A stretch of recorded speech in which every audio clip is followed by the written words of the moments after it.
Hello, yes. चरक सूत्र स्थान का चौथा अध्याय पढ़ रहे थे अपन, और ये आई थिंक सेकंड क्लास है उसकी, है ना, फोर्थ की। और आज करेंगे अपन इससे आगे कंटिन्यू। सब लोग आ जाओ, जल्दी आ जाओ, बोरी बिस्तर उठा के आ जाओ, फटाफट आ जाओ आगे सारे। जल्दी करो यार, कितने सुस्त लोग हो तुम, ऐसे थोड़ी चलता। जल्दी मतलब जल्दी जल्दी आ जाओ आगे सारे। चलो अब आगे की पिक्चर पे काम शुरू करते हैं।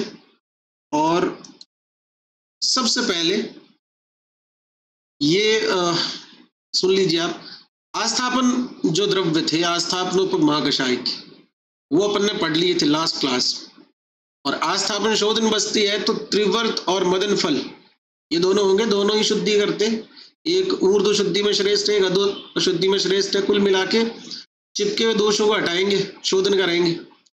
त्रिवर्ष शुरू है, मदन फल पे खत्म है आस्थापन। इसके अलावा पिप्पली, कुष्ठ, सरसप, वचा, वत्सक ऐसे द्रव्य पढ़े। और जब अपन सिद्धि स्थान और कल्प स्थान पढ़ेंगे चरक संहिता का, तो उसमें अपन ये देखेंगे कि जो शोधन द्रव्य होते हैं उनकी कारमुकता 5 गुणों के कारण होती है। उष्ण, तीक्ष्ण, जो भी, तो उष्ण तीक्ष्ण गुणों से युक्त है बाकी सारे द्रव्य, ठीक है। और उष्ण तीक्ष्ण गुणों से युक्त द्रव्य शोधन करते हैं। इसीलिए आस्थापन चूंकि शोधन बस्ती है, अतः इसमें त्रिवर्त और मदन फल के अलावा अन्य द्रव्य क्या है, शोधन द्रव्य ही सम्मिलित है। अनुवासन उपयोगी द्रव्यों की बात करें, रासना से स्टार्टिंग हो रही है। अनुवासन स्नेह बस्ती कहलाती है, और स्नेह जो है वो वात शामक होता है। इसमें पहला द्रव्य है वो रासना है। और आप जानते हैं कि वात शामक अग्रह है, वात शामक अग्रह है चरक में। कौन? अरे बोलो कौन? रासना। अग्रह में पढ़ोगे रासना, वात, हरणा। समझ रहे हो बात को? आगे सुनो, रासना के बाद में लिखता है सुरदारू। रासना जैसे गुण होते हैं सुरदारू का, ऐसा मान के चलो। मदन भैया फिर से आगे, क्योंकि मदन भैया 3 में अग्रह थे, वमन, आस्थापन, अनुवासन। तो वमन में आए और आस्थापन में आए, अब अनुवासन में आ गए। आगे जाओगे, लास्ट में लिखा है पुनर्नवा स्वदृष्टा।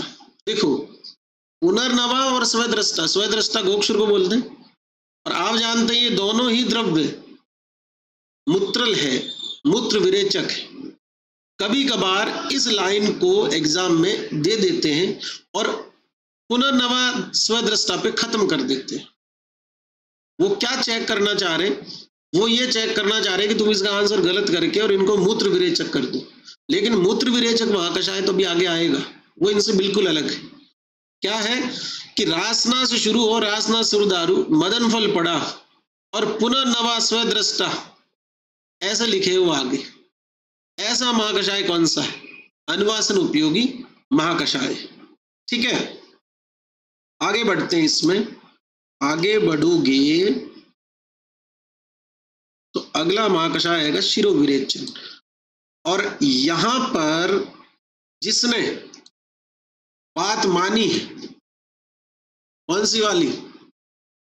चरक सूत्र 2 में जो पंचकर्म शब्द आया था, और जहां से अपन ने ये पढ़ा था कि पंचकर्म के संग्रह, पंचकर्म हेतु औषधियों का संग्रह इस अध्याय में पढ़ेंगे। अंत परिमार्जन से संबंधित अध्याय था अपामार्ग तंडुल। उसके अंदर मैंने आपको बोला था कि चूंकि शिर उत्तमांग है, सिर जो है वो उत्तम अंग है, इसलिए शायद जो है आचार्य ने पहले शिरोविरेचन द्रव्यों का संग्रह किया होगा। वहां पर एक लाइन मैंने आपको याद करने के लिए दी थी, 2 लाइनें दी थी। पहली लाइन मैंने कहा था जरूर से याद करना। किसी को वो लाइन याद है, उसकी स्टार्टिंग लिख सकता? अगर किसी को उसकी स्टार्टिंग याद है, कोई लिख सकता है तो लिखे। याद आया कुछ? अपामार्गस्य बीजानि पीपली मरीचानि, ऐसी लाइन थी। वो लाइन जिसको याद है उसको शिरोविरेचन द्रव्यों में ये सभी द्रव्य वही है जो आपने वहां याद किए थे। देखो, ज्योतिषमती, अक्षी, मरीच, पिपली, विडंग, शिग्रू, सरसप, अपामार्ग तंडुल, स्पष्ट लिखा अपामार्ग तंडुल, श्वेता, माशु। वो लाइन अगर याद है तो शिरोविरेचन विरेचनोपक महाकषाय जो है वो आपको जरूर से याद रह जाएगा। और बहुत सारे बच्चों ने जवाब दिए हैं। अब होता क्या है कि जब स्टूडेंट नया नया कोचिंग ज्वाइन करता है तो उसे ऐसा लगता है कि सर जो बता रहे हैं वो सब सही है, सर जो कह रहे हैं वो सब ठीक है, और ऐसा होना भी चाहिए। या जो आपके टीचर या शिक्षक जो भी आपको बोल रहे हैं याद करके आना है, वो याद करके आ जाते हैं। ठीक वैसा ही यहाँ हो रहा है। धीरे धीरे 2 महीने, 3 महीने, 4 महीने, 5 महीने, 5 महीने बाद में सर तो ऐसे ही बताते रहेंगे ना जैसे पहले बता रहे थे। 5 महीने बाद में क्या होता है, स्टूडेंट को ऐसा लगता है कि सर जो बता रहे हैं वो तो ठीक है, लेकिन अब मुझे भी इतना आता है कि मुझे पता है कि मुझे कितना याद रखना है।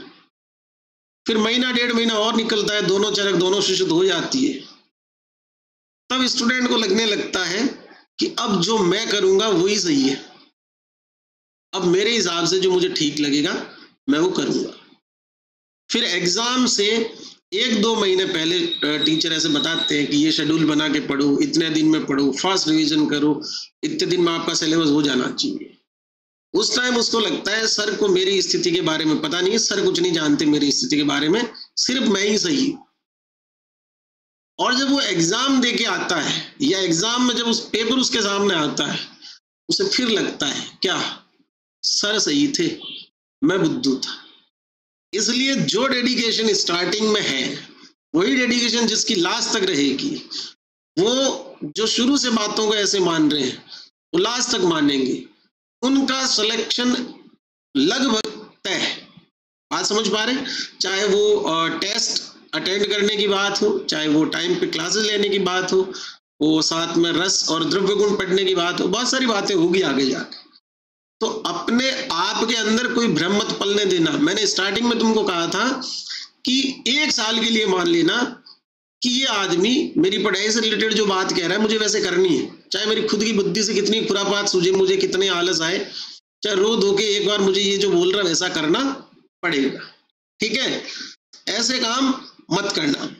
ठीक, आगे बढ़ते शिरो विरेचन के बाद में। शिरो विरेचन के बाद में छर्दी निग्रहण महाकषाय। देखो, छर्दी निग्रहण का क्या मतलब है कि जो क्या ये क्या हो रहा है, बहुत लैग कर रहा है, लैग कर रहा है क्या स्ट्रीम? ओ भाई लिंक नहीं मिली, बताओ। अरे लैग कर रहा है क्या? किसी का मैसेज आया लैग का? तुमको लैग हो रहा है क्या? नहीं हो रहा ना?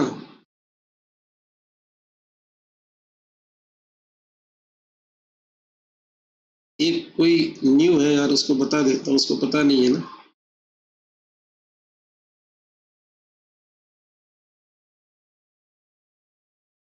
अगर उसने ऐड कर लिया है तो पता चल जाएगा, ऐड करा कि नहीं करा पता नहीं चल पा रहा। रुकना रे भाई, ये है तो सही।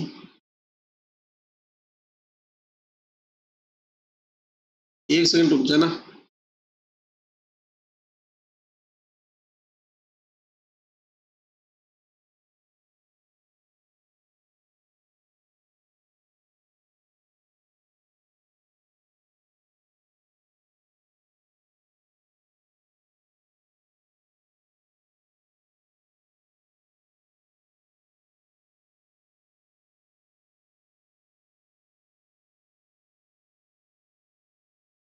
अगर लैग की प्रॉब्लम,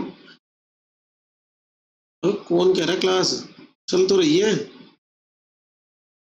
तो इसने पहले अटेंड नहीं करी होगी मेरे ख्याल में। वॉइस क्लियर कैसे नहीं है? वॉइस क्लियर है ना? वीडियो सही चल रहा है ना? तुमको सुनाई दे रहा हूँ, दिखाई दे रहा हूँ ना? सब ठीक चल रहा है ना? बस बस बस बस, उसको स्क्रीनशॉट भेज देता हूँ ताकि समझ आ जाएगा। चलो, अरे स्क्रीनशॉट का जमाना है भैया, आदमी से ज्यादा स्क्रीनशॉट पे भरोसा है दुनिया को। मैं तुम लोगों के लिए नहीं बोल रहा, दुनिया के लिए बोल रहा हूँ। तुमको तो वैसे ही बोल देते तो मान जाते, दुनियादारी भी तो साथ में थोड़ी सिखानी पड़ेगी ना तुमको। चलो, छर्दी निग्रहण महाकषाय जम्बू आम्र पल्लव। देखो, तुमने ऐसे बहुत से लोग देखे होंगे जो बस में या गाड़ी में बैठते तो उनको उल्टी होती है, या कहीं तुम में से होंगे ऐसे। मैंने ऐसा देखा है कि अगर किसी को वॉमिट हो रही है, इसके दो कारण हो सकते हैं। एक कारण तो ये होता है जो सबसे ज्यादा कॉमन इसका कारण है कि अपना ईयर जो होता है, इंटरनल ईयर, वो बॉडी बैलेंस का काम करता है। अब जैसे ही ये गाड़ी में बैठेगा इसकी बॉडी का बैलेंस हिल जाएगा। बॉडी बैलेंस डिस्टर्ब होने से नोजिया होने लगता है, सीटीजेड प्रोवोक होता है। सीटीजेड क्या होता है? वॉमिटिंग सेंटर होता है ब्रेन में, वो क्या है, इसको उद्दीपन की तरह लेता है, तो लोगों को उल्टी आ जाती है। दूसरा, कुछ लोगों को व्हीकल जैसे बस है, कार है, उनमें बैठने के बाद में जो वहां सफोकेशन होता है, वहां जो मॉइस्चर होता है, वहां जो स्मेल होती है, उस फाउल स्मेल की वजह से वॉमिटिंग होती है। तो मैं सेकंड टाइप वाले लोगों की बात कर रहा हूँ। सेकंड टाइप वाले जो लोग हैं उनको अगर आप हेलो हेलो हेलो हाँ जी, हाँ जी, जी,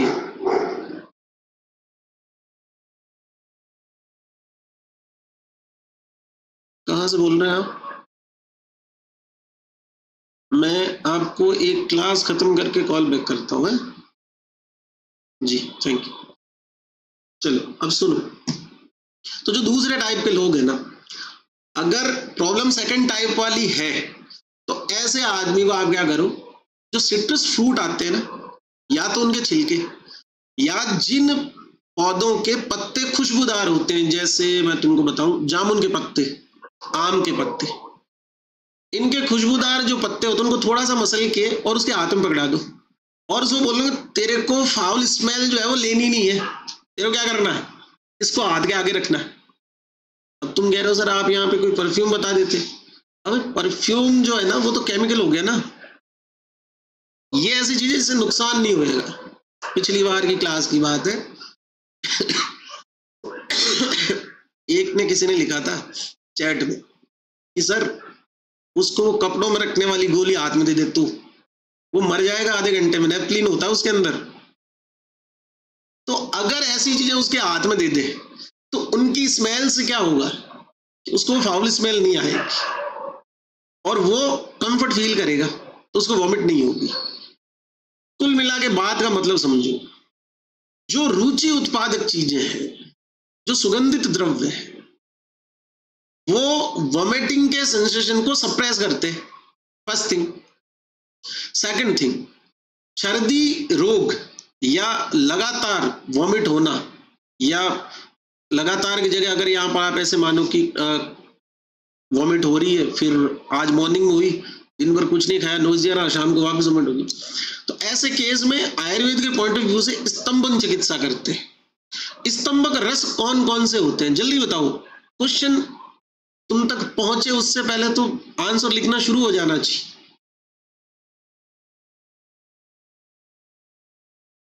कषाय, और बस एक ही रस होता है स्तंभक। अरे गधेड़ों,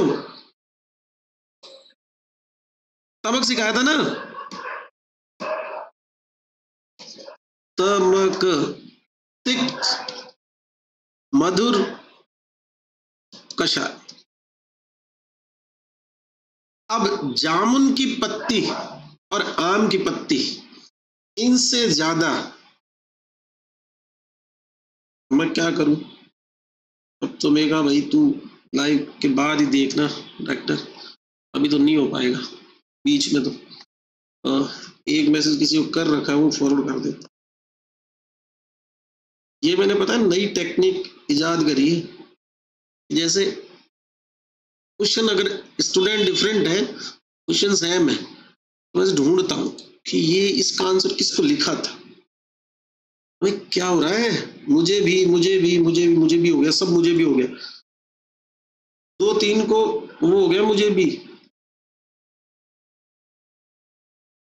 एक तो बैच में नहीं है, उनको कैसे समझाऊंगा मैं। रुकना एक सेकंड, पाप हो जाएगा नहीं तो। तुमको लगेगा नहीं, मुझे जरूर लग जाएगा, बता देता हूँ मैं। अबे यार,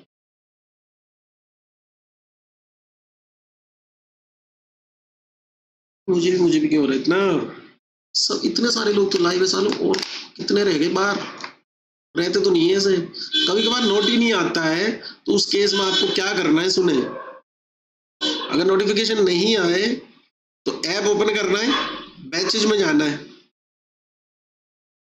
बैचेज में जाओगे ना तो वहां ऑप्शन आता है ज्वाइन क्लास का, जहां मुझे आ रहा है टेक क्लास का, वहां तुमको आएगा ज्वाइन लाइव क्लास, ठीक है।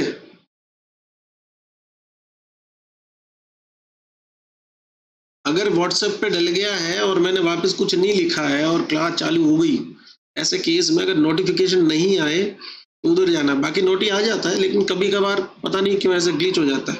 आगे बात करते हैं, सुनना। अब ये तमक रस वालों में से है जामुन, आम्र, फिर आगे एक शब्द लिखा पल्लव, पल्लव का अर्थ क्या होता है, पत्ते। मातुलुंग, अम्ल, बदर, दाड़िम, ध्यान से देखना इनको, मातुलुंग, अम्ल, बदर, दाड़ी, ये सब क्या है, अम्ल रस है बे। अम्ल रस क्या करता है, रोचक होता है, रुचि उत्पन्न करता है, सुगंधित होता है। जैसे तुम्हारा कुछ भी खाने का मन नहीं है, कुछ भी नहीं, ज्यादा भूख नहीं है और खाने का मन नहीं हो, और कोई तुम्हें कहे कि पानी पता से खाते हैं चल, और अगर तुम लड़की हो तो तुम्हारा मन कर जाएगा खाने का, लड़की हो मतलब इन से लड़कियां ज्यादा खाती ना पानी पता से, आगे पानी पता से पूरी साल चलेंगे, पूरी डिटेल डिस्क्रिप्शन होगी पानी पता से, जैसे जैसे आगे पढ़ेंगे वैसे बात होती जाएगी। तो अम्ल द्रव्य, अब मेरी बात सुनना, ये तो हो गए सुगंधित, ये हो गए अम्ल रस। आगे देखो, मृत, एक शब्द लिखा मृ, मृ का मतलब है मिट्टी। आयुष्मान खुराना का एक गाना है, तुम सबने बहुत सुना है, कौन सा, मिट्टी, वो नहीं पंजाबी में कुछ, मिट्टी दी खुशबू, सुना है ना, पूरा लिरिक्स याद है ना, याद है, हाँ। तो मिट्टी में भी क्या है, खुशबू है, सुगंधित। मुझे नहीं पता तुम उसको मानते हो, सुनते हो, उसकी बात तो मानो। फिर आगे एक शब्द लिखा लाजा, अब यहां अपन को वाग्भट की माननी पड़ेगी। वागड़ू ये क्या बोलते हैं कि लाजा छर्दी नाशक अग्र है, अग्र कौन है, कौन है, लाजा है। और सुन ले पहले, ये बात अलग अलग गाइड में गलत लिखी हुई है, इवन शायद जीपी में भी गलत है, बहुत सारी गाइड में, बहुत सी जगहों पर गलत लिखा हुआ है। अपने दिमाग में खोपड़ी में अच्छे से बिठा ले, और जहां पर मैं ऐसी बात बोल रहा हूँ गाइड के अंदर गलत है वहां लिख लो CF, मतलब कंफर्म है, ताकि तुम बाद में फिर वापस मुझे ना पूछो, सर आपसे पूछना ही नहीं है, आपको तो फीस दी हमने। अबे उस बात को पूछो जो नई हो, जो बता चुका हूं उसको तो ना पूछो। लाजा जिसको याद नहीं रहेगा वो निर्लज्ज है। लाजा छर्दीनाशक अग्र है। आगे बात समझ में, आगे बढ़ते हैं। अरे तुम बुरा मत मान लेना शब्दों का, बाकी मानना चाहिए थोड़ा बहुत बुरा, उससे क्या होता है, पढ़ने का मन करता है कि एक आदमी आता है हमसे पैसे लेता है, फिर उसके बाद में हमको गालियां देता है, बेइज्जती करता है। तृष्णा निग्रहण महाकषाय, मैंने तुमको शायद एक बार बता भी रखा होगा पहले क्लास में, फिर समझा देता हूं। देखो आप लोग, ये है तृष्णा निग्रहण महाकषाय, अर्थात जो तृष्णा रोग का नाश करे। समझ पा रहे बात? लो ये बैच में नहीं है भैया, बैच में नहीं हो बालकों, तुम यार परेशान कर रहे हो, पहले अवेयर रहते नहीं। मैंने कितनी बार ग्रुप में लिखा तुमको कि आप कंफर्म कर लेना कि डेमो क्लासेस खत्म होने के बाद में आप बैच में ऐड हुए कि नहीं हुए। बात सुनो, तृष्णा रोग का मतलब है बार बार पानी पी रहा, बार बार प्यास लग रही, बार बार पानी पी रहा, बार बार प्यास लग रही। तो ये तृष्णा रोग है। अब इस तृष्णा रोग के टाइप्स बताए आचार्यों ने चरक शोषित वाग्भट ने। सन्निपातित भेद केवल वाग्भट बताता है, चरक शोषित नहीं मानते। बात करेंगे तृष्णा की आगे भेदों में अष्टोदरीय। अब तृष्णा का एक भेद होता है आमज तृष्णा। मतलब ये हुआ कि अगर भोजन आमा अवस्था में पड़ा है आमाशय में तो आपको प्यास लगेगी। अब मैं इसको थोड़ा सा समझाने की कोशिश करता हूं, मेरे साथ में रहना। मान लीजिए आपने खिचड़ी और दलिया खाया, इजी टू डाइजेस्ट, तो आपको नॉर्मल प्यास जैसी लगती है, घंटे 1.5 घंटे बाद थोड़ा बहुत पानी पिएंगे आप 1 गिलास। अब आप ऐसा सोचिए कि आपने गरिष्ठ भोजन लिया है, जैसे बहुत चटपटा, घी वाला, तेल वाला फास्ट फूड खाए, आपको प्यास ज्यादा लगेगी। क्यों? क्योंकि भोजन जब तक आमा अवस्था में रहेगा उतनी प्यास ज्यादा लगेगी, और भोजन जितना गरिष्ठ होगा उतनी ही आमा अवस्था उसकी लंबी होगी। आमा अवस्था, पाच्यमान अवस्था, पक्वावस्था, 3 तरह के अवस्था भाग पढ़ते अपन, मधुर, अम्ल और कटु। तो भोजन जब आमा अवस्था में होगा या जितने समय तक आमा अवस्था में रहेगा वो किसको प्रोवोक करेगा? इसको तृष्णा, थ्रस्ट को। अब सुनना, ये सामान्य व्यक्ति में जो फिजियोलॉजी है वो है। लेकिन अगर किसी व्यक्ति में बहुत ज्यादा अग्निमांद्य हो, और बहुत ज्यादा अग्निमांद्य का अर्थ हुआ कि खाया भोजन सामान्य व्यक्ति की तुलना में लंबे समय तक आमा अवस्था में पड़ा, या यूं कहें कि भोजन से आम बन रहा है, भोजन का पाचन हो ही नहीं रहा। जितना ज्यादा आम उतनी ज्यादा तृष्णा। इसका मतलब अगर आपको तृष्णा निग्रहण महाकषाय के द्रव्य सेलेक्ट करने हैं तो आपको कुछ द्रव्य ऐसे लेने पड़ेंगे जो दीपन पाचन का काम करें। इसके अलावा तृष्णा मूल रूप से वात और पित्त दोष के कारण होती है। तो तृष्णा में मुख्य दोष वात पित्त है, एक करना पड़े तो केवल पित्त है। अब इस पित्त का आम से क्या रिलेवेंस है?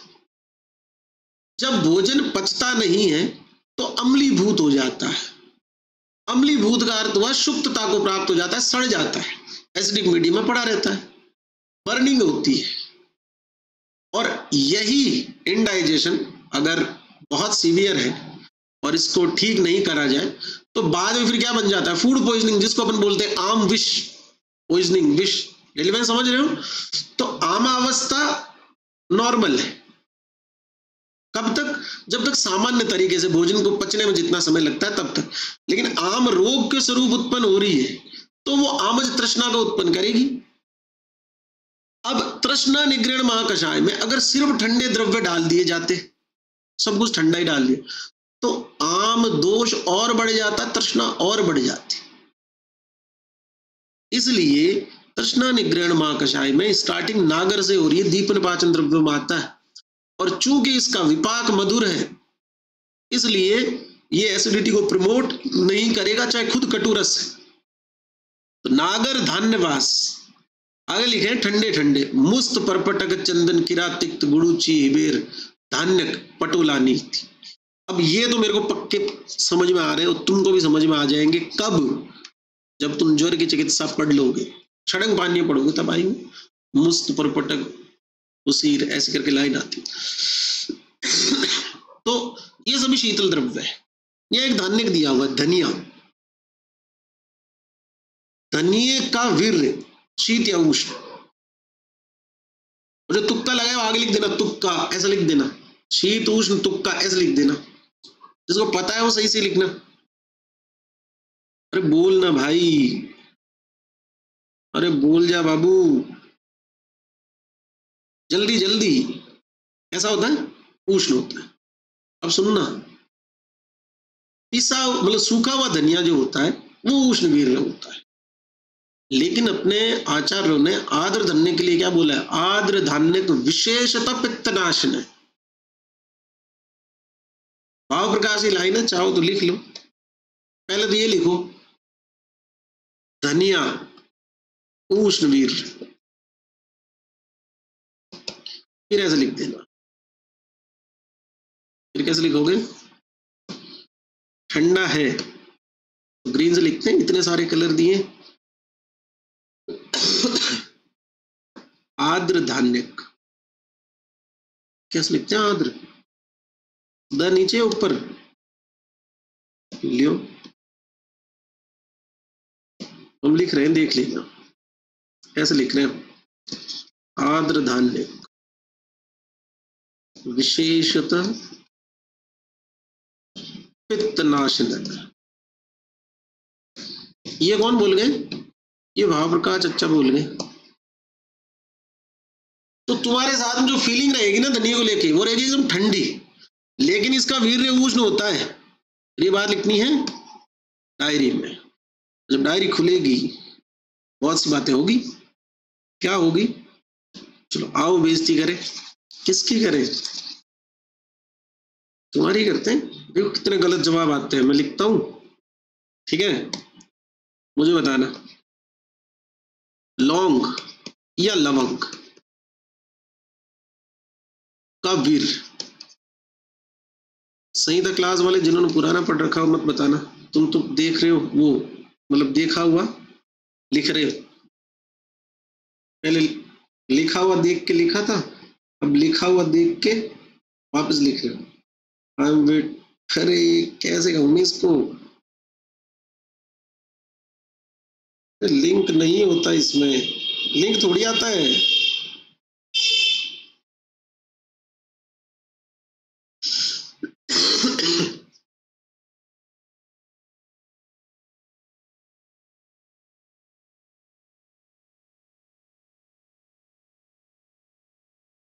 ऐप में नहीं आ रहा। कैसे नहीं आ रहा भैया?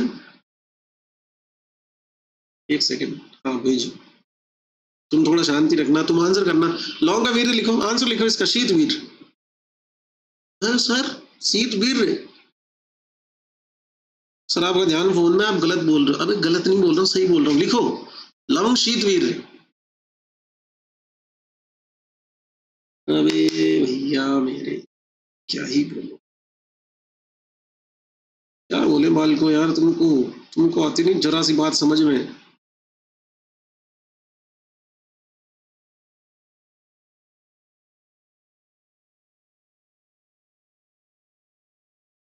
हो गया? अब लिखो, इसका लिख देना शीत वीर, और कलर से ही पहचान जाते, ग्रीन में लिख रखा है ना। चलो अब आते हैं अगले क्वेश्चन में। वासा का वीर। सर लाल भी नहीं है, ग्रीन भी नहीं है, तो ब्लू है। वासा का वीर क्या होगा सर? पेन से भी नहीं पता चल रहा। अबे पिछले वाले में पता करना था पेन से। बताओ, देखो वासावले सुना है कभी? वासावले क्या लगता है किस में देंगे? वासा के वीर क्या होगा? ये तो मेरे से पिटेगा आदित्य, तो सही बता रहा हूं, लड़के मार डालूंगा मैं तुझे। वासा के वीर लिखो शीत वीर, फिर ऐसे लिखो, ऐसे लिखना जैसे मैं बोल रहा हूं। वासा रक्त पित्त नाशक अग्र।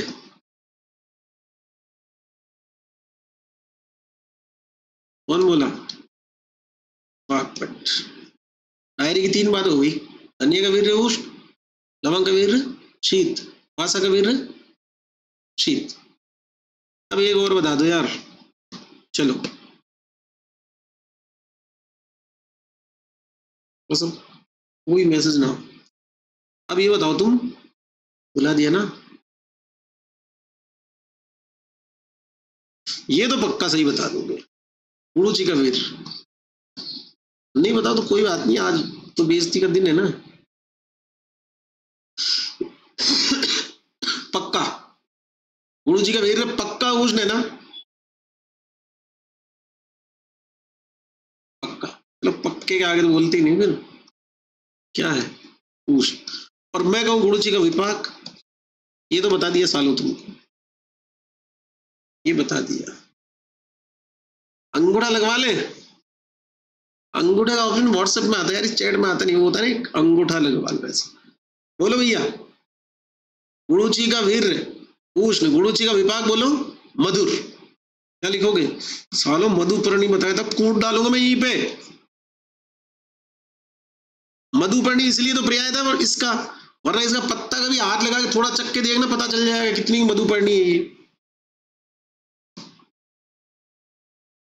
मूर्ख रे बालक, मूर्ख है सच में मूर्ख, ध्यान नहीं है ना पढ़ाई में। हटा रहा हूँ इसको, सेव वीडियो पॉज करके भी लिखते रहना। क्या सर आप ऐसे करते हो, ऐसे शुरू में ऐसे विचार आते हैं, बाद में अंडरस्टूड हो जाता है कि हाँ ठीक है, लिखना है तो जल्दी लिखना है, नहीं तो फिर आगे चलना है। चलो, इक्का निग्रहण महाकषाय, हिचकी। हाँ सर मुझे भी आती है, जब मैं हॉस्टल में होता हूँ। अबे तुझे हिचकी क्यों आती है पता है क्या तुझे? तुझे हिचकी इसलिए आती है क्योंकि फ्रेनिक नर्व इरिटेट हो जाती है, समझ रहे हो? और phrenic nerve irritate, sir irritate तो अब फिर बता दूंगा, पुराने वाले शायद होंगे इस बैच में, उनको पता होगा। इसमें पिछली बार बहुत लंबा डिस्कशन चला था कि किसी के इरिटेट होने से हिचकी आ सकती है क्या। यह लंबी प्रोसीजर है, प्रोपोर्शनल है। जैसे मान लो कि किसी से आप इरिटेट हो गए, उससे लड़ाई हो गई, लड़ाई नहीं हुई तो बात नहीं हुई, बात नहीं हुई तो फिर याद आई तो फिर हिचकी आई, और एक बड़ा जोर से चाटा।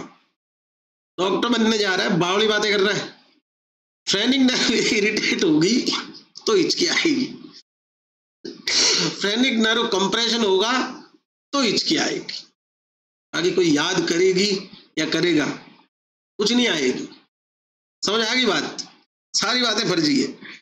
अब सुनो चरक संहिता, अब सालों देखो इतने मजे आ रहे हैं ना सबको। अब देखना, सब लाइन से सुनना, एक नहीं बोलेगा।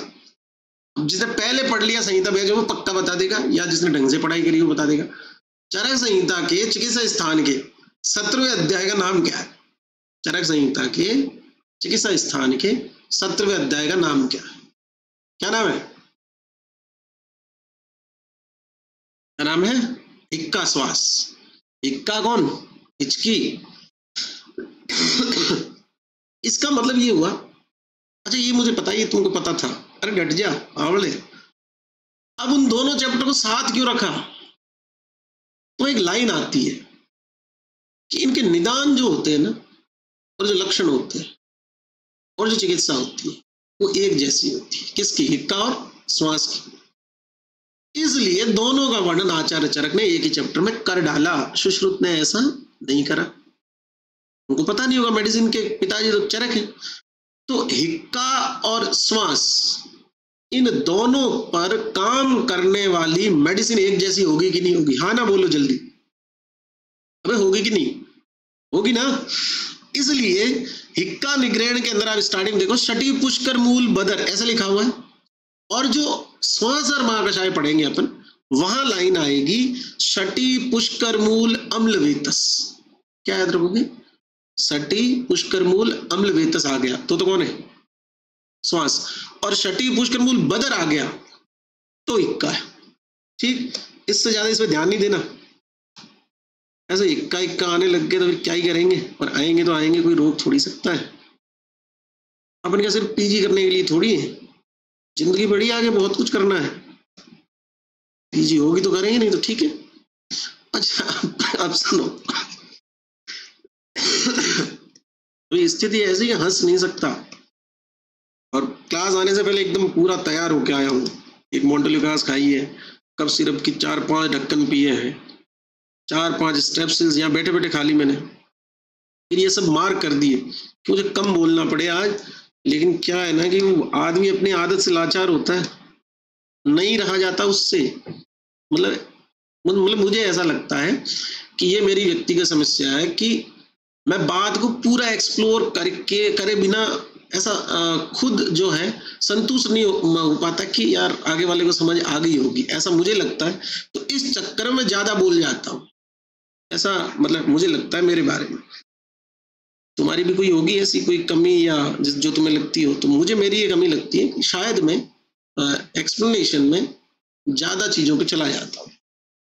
नेक्स्ट देखो, पुरीस संग्रहणीय महाकषाय, प्रियंगु अनंता आम्रस्थी लोद्र मोचरस समंगा दात की। ये लाइन कुछ जानी पहचानी आई क्या?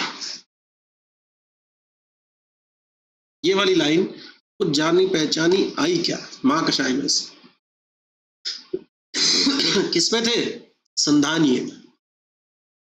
अब बात को समझना, संधान का मतलब है जोड़ना, जोड़ने का मतलब होता है रोकना। कोई तुमसे जुड़ा हुआ है, ये बात तुम कब तक मानते हो? जब तक कोई तुम्हारे लिए रुका हुआ है। समझ रहे हो बात को? कोई तुम्हारे लिए, ये तुमसे जुड़ा हुआ है, इस बात का अश्योरेंस कब तक है? तुमसे जुड़ा हुआ है, ये बात वेरीफाई कहाँ होती है? कि वो तुम्हारे लिए रुका हुआ है। और पता चले जा तो किसी और के साथ रहे, बोले नहीं नहीं मैं तेरे साथ हूं, ऐसा थोड़ी होता है। इसका मतलब पूरी संग्रहणीय द्रव्य क्या काम करेंगे? जो आप लिख रहे हो संधानीय का, इसलिए ड्रग्स रिपीट हो रही। पूरी संग्रहणीय का जो मीनिंग है वो ये है, जो ये का डायरिया होता है उसके अपोजिट काम करे, मतलब आंतों की गति को कम कर दे, भोजन लंबे समय तक ग्रहणी में रहे, जिसके कारण उस पे पाचन की क्रिया प्रॉपर तरीके से हो सके। क्लियर है? चलिए, प्रियंगु अनंत आम्रस्थि को स्टार्टिंग से याद करना है, बाकी तो लोद्र मोचर समंगा धात की, ये सब तो कौन से है? संधानीय। चलो आगे बढ़ते हैं। आगे बढ़ेंगे, एक बात है यार, 8 बजे आज उनको भी बुला रखा है, मेरे को याद दिलाना, मैं भूल जाऊंगा, नहीं तो फिर वो जब मैसेज करेंगे ना, कितने हैं वो, 150 पार है, वो मैसेज करेंगे तो मार डालेंगे। पुरीज मतलब वो आगे वाला बैच जिनके अभी एग्जाम, पुरीज विरंजन्य महाकषाय, दो शब्द है, एक संग्रहणीय एक विरंजन्य। संग्रहणीय समझ में आया? विरंजन्य क्या है? रंजन का अर्थ क्या होता है? सर रंजन, सर रंजन मेरी क्लास में एक लड़का था, ये जोर से चांटा। रंजन का मतलब जो कलर करेक्ट करे, मतलब कि अगर आपने कामला रोग के बारे में पढ़ा है तो वहां पर एक लाइन आती है, कोष्ठ आश्रित शाखा आश्रित कामला आपने पढ़े हो, तो शाखा आश्रित कामला के अंदर ऐसा लिखा आता है कि ऑब्स्ट्रक्टिव जॉन्डिस में तिल पिस्टी जो है मल का त्याग करता है रोगी। तिल पिस्टी मतलब व्हाइट इज अपीयरेंस, जबकि कलर स्टूला कैसा होना चाहिए? येलोइश होना चाहिए, और उसको कलर देते हैं बाइल पिगमेंट्स। तो इसका मतलब पुरीज विरंजने महाकषाय के द्रव्य स्टूल के जो है कलर्स, उनको करेक्ट करने वाले द्रव्य होंगे। ठीक है, स्टार्टिंग देखो, जम्बू शल्लकी शालमली श्रीवेष्टक। अब अगर आंसर नहीं करा तो भूत बना दूंगा, सही बता रहा हूं। ये तीनों द्रव्य कुछ विशेष हैं कि नहीं?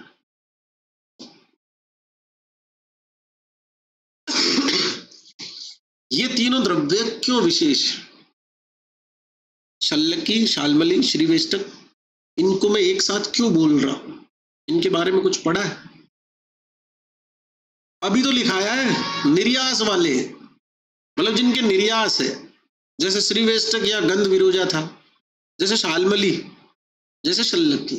शल्लकी के निर्यास को क्या कहते हैं? शल्लकी का निर्यास क्या कहलाता है? अरे बोलना भाई, शल्लकी का निर्यास लास्ट क्लास में पढ़ा था, क्या कहते हैं? मोच रस। पक्का? कुंद्रू किसको कहते हैं फिर? कुंद्रू। सर आप तो कंफ्यूज कर रहे हैं सर आप कंफ्यूज कर रहे हैं। अरे कंफ्यूज तुम हो, इतने अच्छे से एक चीज लिखाई थी, ग्रुप में भी डाली थी। क्या लिखा है? शालमली का मोचरस, शल्लकी का कुंद्रू।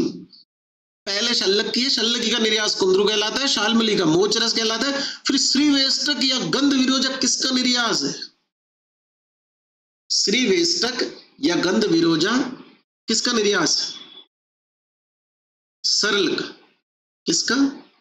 सरल का। ठीक है। श्वेत डामर या चंद्रस किसका निर्यास है? बहुत ध्यान से आंसर करना। श्वेत डामर या चंद्रस किसका है? सर्ज का। किसका है? सर्ज का। अब मेरे को ऐसा क्यों लग रहा है कि अपने एक भूल रहे? सर्ज रस किसका निर्यास? सर्ज रस इसका है शाल का निर्यास। जो लोग आज क्लास अटेंड कर रहे हैं फर्स्ट टाइम, वो प्रीवियस क्लास में देखेंगे, उनको सारी चीजें इसमें समझ में आ जाएगी, मिल जाएगी, और उनको सारी चीजें पिछली क्लास में लिखवा चुका हूं ये। तो कुल मिला के पुरीज विरंजन के अंदर अपन क्या पढ़ते हैं? निर्यास वाले जो द्रव्य है वो पढ़ते हैं, और जम्बू से स्टार्ट होता है, जामुन से। ठीक, आगे जाते हो तो एक शब्द आता है भ्रष्ट मृत।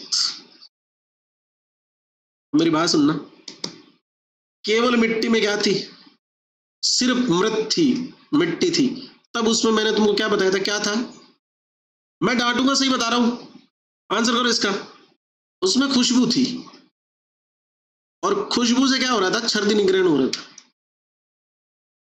ये जो बिल्कुल बाराती बन के आए हुए ना, जो दूल्हे के आसपास बैठ रहे थे हाथ यूं करके, वैसे मत बैठना इस क्लास में, है ना, ऐसे चलेगा नहीं।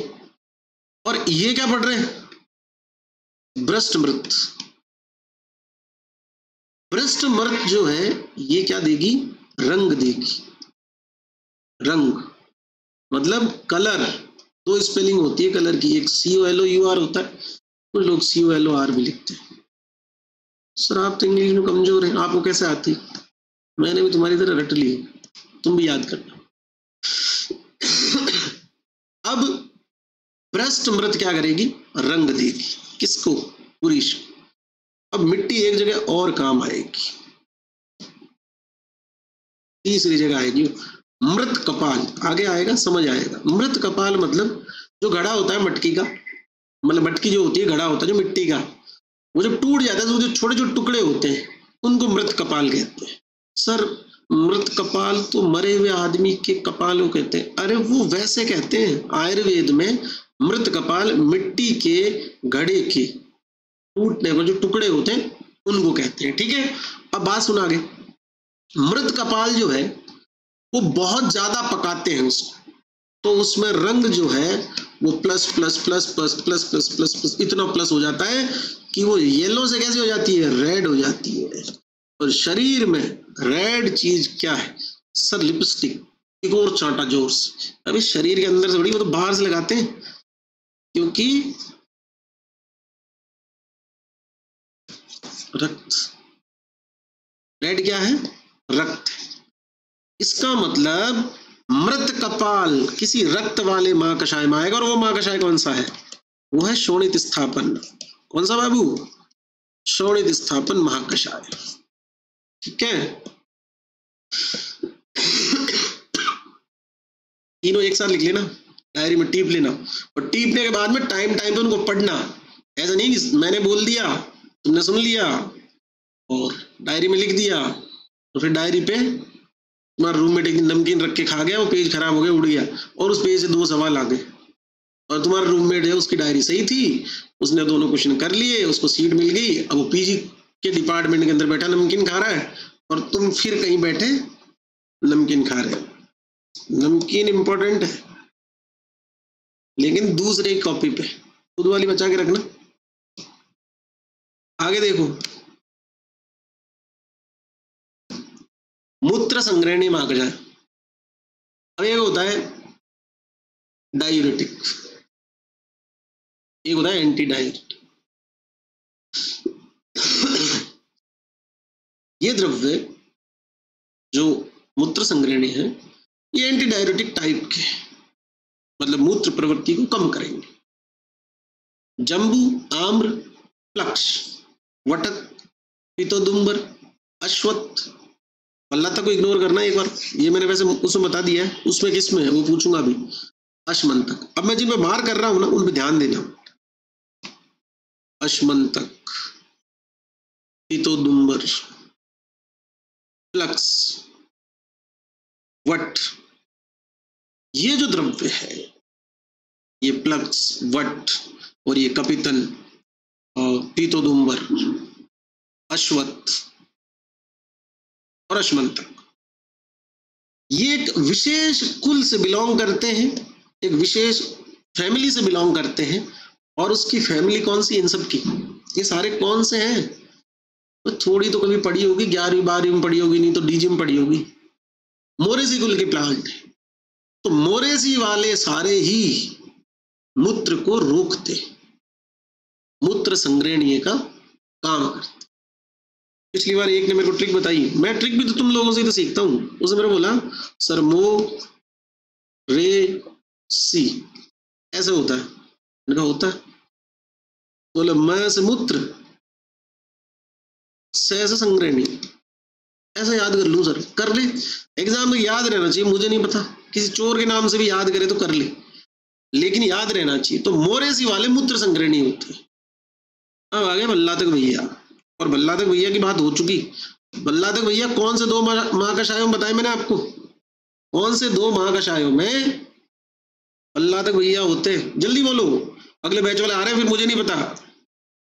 कुष्ठ और मूत्र संग्रहणी, लिख लेना डायरी में, टीप लेना इसको।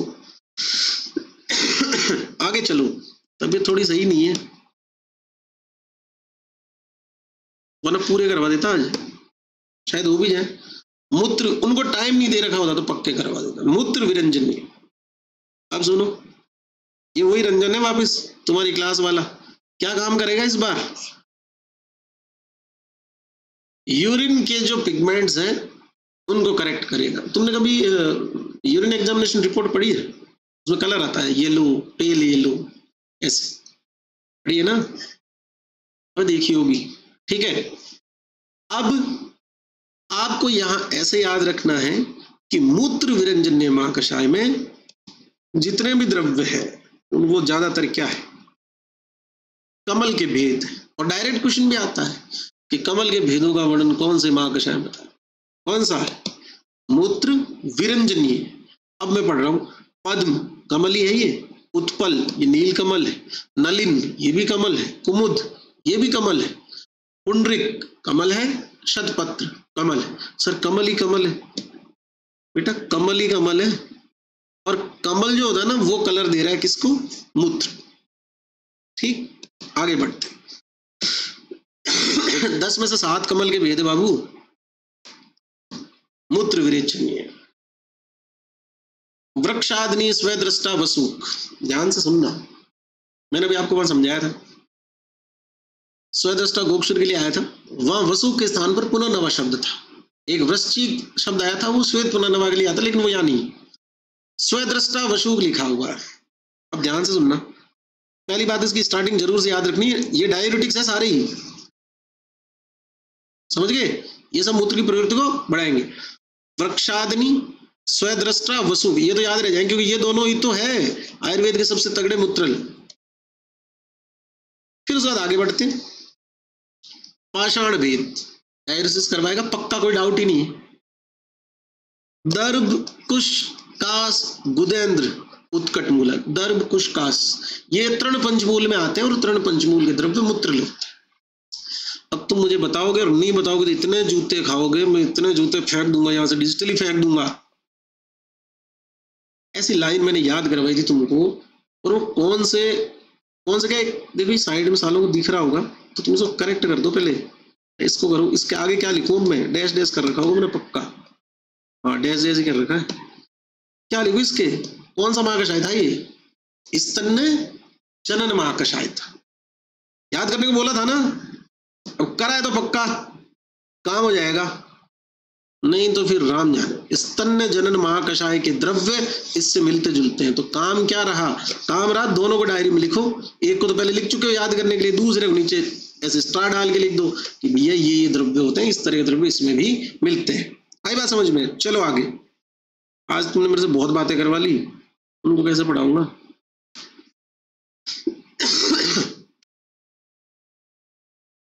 आगे बढ़ते हैं, तो सही तो चल रहे हैं ना? 35 है ना ये? हाँ ठीक है। नेक्स्ट 36 का सर। अब देखो स्टार्टिंग, अबे हो जाना झूम भाई, अबे हो जाए यार, इतना नहीं, ठीक है। द्राक्षाभ्या अम्लकी पिपली, दुरालभा श्रृंगी, कंटकारी का, पुनर्नवा मिला, ताम्लकी, एक शब्द लिखा लास्ट में, ताम्लकी। ताम्लकी भूम्या अम्लकी को बोलते हैं, चक्रपाणी जैसे टीका है। देखो द्राक्ष शुरू है, फिर इसके अंदर आपको मिलेगी पिपली, फिर मिलेगी आपको कंटकारी। अपने आप में पूरा पैकेज है ये। जिनको खांसी आती है वो अगर इसकी सिरप बना के दे दे, कंपनी चल जाएगी इसकी पक्की। ट्रायल करने पड़ेंगे सही से। इसका आंवले बना सकते हैं, अगर द्राक्षा को इसका और आंवला को इसका बेस बना ले तो आंवला है, हरित की है, आप लोगों ने सुन भी रखा होगा, चित्रगरित की, नासा रोगों में देते हैं, बहुत अच्छा काम करती है। द्राक्षावले भी बहुत अच्छा काम कर रहे हैं। इवन द्राक्षावले अंडरवेट जो होते हैं उनको और जो थके हारे लोग होते हैं उनको दिया जाता है, ब्रंगण की तरह कार्य करता है। पिपली उष्ण तीक्ष्ण कटु है लेकिन मधुर विपाक, काम करेगी। अब यह शब्द आता है कंटकारिक। कंटकारिक जो है वो कास हर अग्रह है वाग्भट में, वाग्भट लिखता है अपने श्लोक में, व्याग्री काश हर अग्रह। व्याग्री कौन? कंटकारी।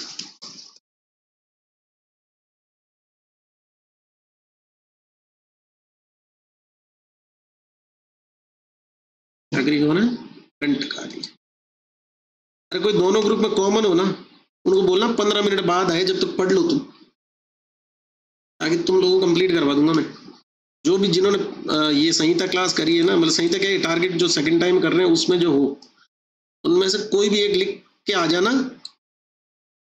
इधर जल्दी से। एक बार व्हाट्सएप खोल के लिख देना कि 15 मिनट बाद में आने को बोला है सर ने, उस बैच की क्लास चल रही है, ऐसा लिख देना। और कोई रिप्लाई कुछ भी दे देखना मत वापस, तुम तुम्हारी क्लास में रहना। वो थोड़े क्या एग्जाम टाइम है उनके, उनको लगेगा कि उनको पढ़ा रहे हो, उनके तो एग्जाम अगली साल है, हमारी क्लास का बोल के 15 मिनट वो, पर वो पढ़ लेंगे 15 मिनट, उनको एक चुटकी से लगेंगे ऐसे। आ जाओ आगे। श्वासर आ गया, बता दिया ना यार श्वासर तो। छठी पुष्कर मूल अम्ल वेतस आ जाए तो ये है, छठी पुष्कर मूल बदर आ जाए तो एक का। नेक्स्ट, सर मेरी फ्रेंड पढ़ती है कोचिंग में, दूसरी वाली में, वो बता रही थी, सर बता रहे थे कि ऐसे आगे वाला आ गया तो आगे वाला तो क्या बताएं, इतनी सारी चीजों में से कुछ भी आ जाए ऐसे तो। लेकिन ऐसा थोड़ी है कि सारे वही आएंगे जो काम की नहीं है। काम के हैं जो लॉजिकल है, जो इंटेलिजेंट बच्चे जिनका आंसर सोच समझ के बुद्धि से कर पाएंगे, 95% चीजें पेपर में वही आएगी। 95%, 5% वो आएगी जो तुमने पूरा रटम रटाई कर रखी है। 5% होगा क्या, 5% वो मान ले, 40% इजी वाले सही कर लेगा, 50% में गाड़ी थक जाएगी। वो काम नहीं करने। शोधर मांग जाए सीधा ही लिख दूं क्या, दशमूल है ये, वृहद पंचमूल और लघु पंचमूल के द्रव्य। पर याद भी कर लेना, लघु पंचमूल पंचमूल के द्रव्य क्या क्या, ऐसे याद होंगे ना, सेकंड ईयर पास हो सारे। नेक्स्ट, ज्वर हर महाकषाय, ध्यान से देखना लाइन को। देखो ज्वर पित्त प्रधान व्याधि है, और पित्त जो है वो शमन होगा तो ज्वर का शमन होगा। अल्टीमेट बात तो ये, यानी जितनी भी औषधियां यहाँ हैं वो सारी कैसी होगी, ठंडी या गर्म? क्या लगता है बाबू, ठंडी या गर्म? ठंडी होगी ना। शारीवा शर्करा, मंजिष्ठा द्राक्षा, सब ठंडे। लास्ट क्या लिख दिया, त्रिफला। अब बात सुनना, शमशमनी वटी आती है एक, गुड़ूची घन होता है उसमें, फेमस ही होगा ज्वर का। लेकिन ज्वर हर महाकषाय में आचार्य चरक ने गुड़ूची का वर्णन नहीं किया। और ये क्वेश्चन है, गुड़ूची जब तुम अभी तो अंकुरित हो रहे हो, जब बड़े बन जाओगे, मतलब इस बैच में और पढ़ोगे, दोनों चरक शुष्क वाग्भट, तो लास्ट में जाएगा दिमाग में एक पिक्चर बन जाएगी कि ज्वर दिखते ही गुड़ूची फेंक के मार दो। तब ये क्वेश्चन टफ हो जाएगा तुम्हारे लिए, ज्वर हर महाकषाय में गुड़ूची है कि नहीं है। अरे यार, तब अरे यार होगा। मतलब ये हुआ, less study less confusion, more study more confusion. अबे मोर स्टडी से मोर कंफ्यूजन नहीं हो रहा, तूने पढ़ी है न लेस न मोर, बीच वाली। तो सबसे ज्यादा परेशान वो आदमी रहता है जो ना इधर का होता है ना उधर का होता है। समझ पा रहे हो? जिसने नहीं पढ़ा तो कहते मैं तो नहीं पढ़ा है, मेरे को कैसे आएगा। जिसने पढ़ा है वो सही आंसर कर देगा। मरता हमेशा कौन है, जो ढंग से नहीं पढ़ता। समझ रहे बात? तो त्रिफला है, शारीवा शर्करा है, गुड़ूची। अब तुम कहो कि ये तो ठीक है, गुड़ूची वाला तो आपने बता दिया, शमशमनी वटी। ये क्या पिक्चर है, नीचे मुस्त परपटक दोनों नहीं है, ऐसा क्यों लिखा? लिखो वाग्भट ज्वर नाशक अग्रह, मुस्त परपटक। मतलब जब वाग्भट पढ़ लोगे तब ये कंफ्यूजन होना शुरू होगा, लेकिन जब महाकषाय पढ़ोगे तो उसमें पहले ही लिखा हुआ नहीं है, तो फिर वो किताब का पन्ना छप जाता है, गुरुची मुस्त परपटक तीनों ही ज्वर में नहीं आते, त्रिफला आता है बस, बाकी सारी ठंडी चीजें।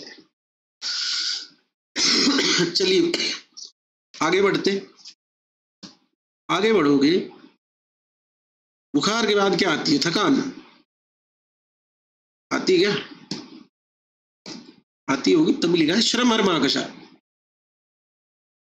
तो एक होता है यहाँ फैटिग लिखा हुआ है, मैं इसको फैटिग कहना जस्टिफाइड नहीं मान रहा। श्रम का सीधा सा अर्थ ऐसे मानो, आप अपने तरीके से समझाने की कोशिश करता हूँ, थका थका सा रहता हो, मतलब कि उसका जो रूटीन है उसमें एनर्जी नहीं है, एनर्जी लेस फील करता है पेशेंट खुद को, वो श्रम युक्त है। इस चीज को ठीक कैसे करें? सुनने की कोशिश करना, थोड़ा बेसिक समझा दूं क्या? समझा देता हूँ। वैसे मुझे तुम पे पूरा भरोसा है कि फर्स्ट ईयर में तुम इतने बेसिक तो पढ़ के आए होंगे, नहीं आए होंगे तो भी ठीक है। ये कोशिका है जिसको मैंने ऐसे स्क्वायर में बना लिया सुविधा की दृष्टि से, ठीक। हर कोशिका के अंदर, तो कोशिका अपने आप में क्या फंक्शनल यूनिट है, बहुत सारी कोशिकाएं मिलकर टिश्यू बनती है, टिश्यू से फिर ऑर्गन, ऑर्गन से सिस्टम, बहुत सारे सिस्टम जब मिलते हैं ह्यूमन बॉडी बनती है। लेकिन हर कोशिका इंडिपेंडेंटली न्यूट्रिशन लेती है, अपना काम करती है, उससे वो टिश्यू जो है उसके काम आगे संपादित होते हैं। मतलब बहुत सारी कोशिकाओं का समूह ऐसा काम एक तरफ से करता है, उससे ये समझ आता है कि ये टिश्यू बराबर काम कर रहा है। फिर उस टिश्यू के बराबर काम करने से ये कंफर्म हो जाता है, जब बहुत सारा टिश्यू मिलता है ये ऑर्गन बराबर काम कर रहा है। अब जब ऐसे बहुत सारे ऑर्गन सही सही काम करते हैं तो अपन बोलते हैं ये सिस्टम सही काम कर रहा है। तो हर कोशिका इंडिपेंडेंटली जो है वो मेटाबॉलिज्म करती है, अपना एक्सक्रीशन करती है, और उसके अंदर जो भी क्या बोले उसको, हाँ, कार्ब जो मॉलिक्यूल्स है वो आते हैं ग्लूकोज फॉर्म में और अपना काम करते। अब हर कोशिका के ऊपर लॉक एंड की कंसेप्ट से कुछ ताले लगे होते हैं, ये ताले लग गए इसके ऊपर, चारों तरफ ताले, और इस कोशिका तक ब्लड सप्लाई प्रॉपर है, ऑक्सीजन इस सेल मेम्ब्रेन से अंदर ले लेगी। इस सेल के अंदर सेंटर में ये न्यूक्लियस होता है, क्या बोलते हैं, केंद्रक है ना, ये न्यूक्लियस है, इसमें जेनेटिक मटेरियल है, जो भी है, जो भी तुमने पढ़ा 11वीं 12वीं।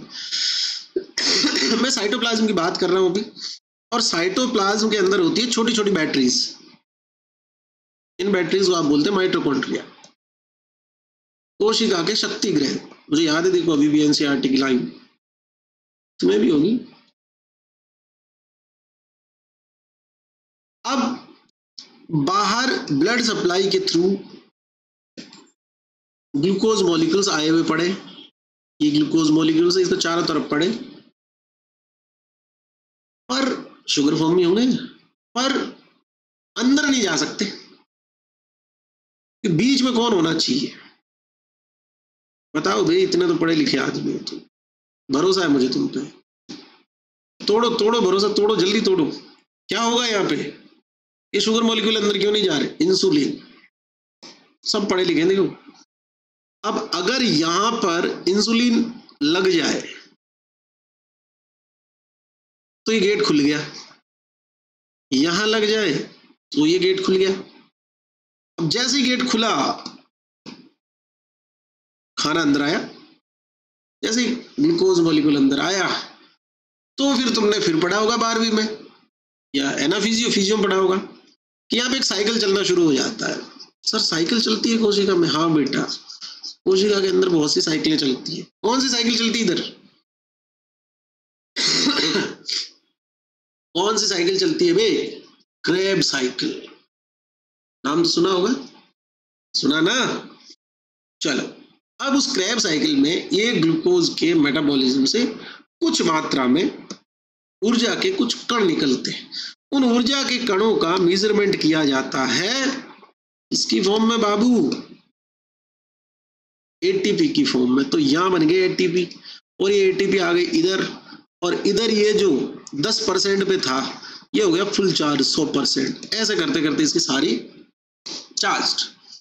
बैटरी चार्ज होती है तो फोन की ब्राइटनेस प्रॉपर रहती है, स्क्रीन जो होती है वो डिम नहीं होती। जैसे बैटरी लो होती है वो पूछता है कि बैटरी सेवर मोड ऑन कर दूं कि कर दे भाई, तो बैकग्राउंड के अंदर से ऐप चलने बंद हो जाते हैं, नेट जो अननेसेसरी चलता है वो बंद हो जाता है, ब्राइटनेस कम हो जाती है। ठीक, अब जो आदमी, अब एक सेल की कंडीशन ये है, मान लो किसी पूरी बॉडी की ये कंडीशन हो कि उसकी सारी बैटरियां जो है बॉडी की वो 10 से 20 से 30 से 40 से 50 मान लो मैक्स टू मैक्स इतनी चार्ज होती है, इतना ही मटेरियल आता है बाहर से, इतना ही ग्लूकोज आता है, या यूं कह दूं कि उतना ही ग्लूकोज सेल के अंदर जा पाता है।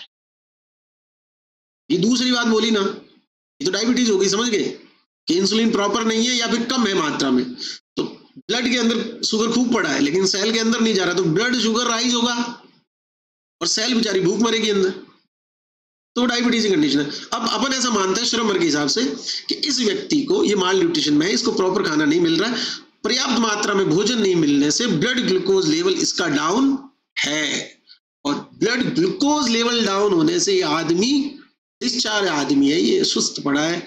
इसको बोले कि वहां एक पानी का कैन रखा हुआ है, रात को सोए जब उठा लाना और रात को खुद पी लेना प्यास लगे तो, ये जाएगा नहीं, ये लेटेगा बेड पे, फिर उसको प्यास लगेगी, फिर सोचेगा सुबह उठूंगा तभी पी लूंगा, रात को नींद में तो वैसे ही प्यास नहीं लगती। ये इसकी मजबूरी है क्योंकि इसको वहां जाने में जोर आ रहा है। अब कुछ तो क्या होते हैं, क्या ही बोलूं कुछ तो आदतन होते हैं साले, उनको आलसी बोलते हैं। जो आलसी क्या होता है पता है, कि जो योग्य होते हुए भी उत्साह रहित होता है, वो आलसी होता है। तो अब ये तो बेचारा योग्य है ही नहीं। अब ये श्रम हर माह कषाय जो है उसका सीधा सा मीनिंग ये है मेरे भाई कि श्रम हर माह कषाय वाले आदमी, श्रम हर माह कषाय वाले द्रव्यों की जरूरत उस आदमी को पड़ेगी जिसकी बॉडी के अंदर क्या नहीं होगा, खाने का ग्लूकोज की मात्रा कम होगी। इसका मतलब जो द्रव्य अपन श्रम हर माह कषाय में यूज करेंगे वो सभी द्रव्य बॉडी के ग्लूकोज लेवल को इंस्टेंटली राइज करेंगे। ये आखिरी वाली बात समझाने के लिए इतनी सारी बातचीत करनी पड़ी। सारी बात समझ में? द्राक्षा खूब सारा इसमें शुगर होता है, खजूर ये खूब है, दाड़िम ये भी खूब है, फल्गु, परुषक, और आगे तो उसने हद्दी कर दी, सीधा गन्ना ही दे दिया, बोल जा भैया। ठीक, चावल तो रिच कार्ब सोर्स है सारे के सारे, वो सारे किसमें? श्रम हर। आई बात समझ में? अरे हाँ ना बोलना यार, हाँ ना बोलेगा नहीं तो फिर मजा नहीं आएगा बात का। बात समझ आई ना? पल्ले पड़नी चाहिए बात, कुल मिला के बात ये। अगर तुम मतलब रट नहीं सको ना तो समझने वाली बात समझ जाओगे ना तो भी काम हो जाएगा अपना, पर रट के संभव नहीं है बे। अगर सोचो कि रटने से सिलेक्शन होते तो फिर आईएएस का, आईपीएस का, सिविल सर्विसेज का कितना सिलेबस होता, आदमी रट सकता है क्या? रटने की सीमा होती है भाई, एक लेवल तक अगर आप अंडरस्टूड करते हैं चीजों को और प्रैक्टिकली और हाइपोथेटिकली उनको गेन करते हैं, समझते हैं, सोचने और समझने की शक्ति आपकी अच्छी है, तो फिर बची खुची चीजें याद करी जा सकती, रटी जा सकती। जो मैं तुमको एमटीआर बोलता हूँ या डायरी बोलता हूँ, जो छोटी छोटी चीजें उनके लिए। नेक्स्ट दाह पशमन।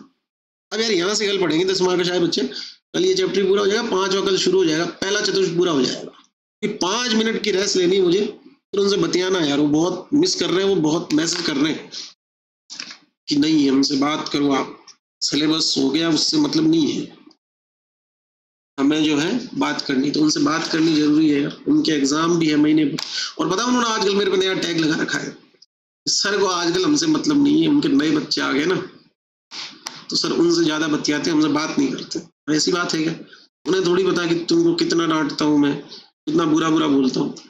उस बैच वालों को तो कभी कुछ बोला ही नहीं मैंने, तुम लोगों को बोल रहा हूँ, पुराने वालों सही बोल रहा हूँ ना, सही की गलत, उनको कुछ बोला थोड़ी कभी। बगली है क्या? अच्छा,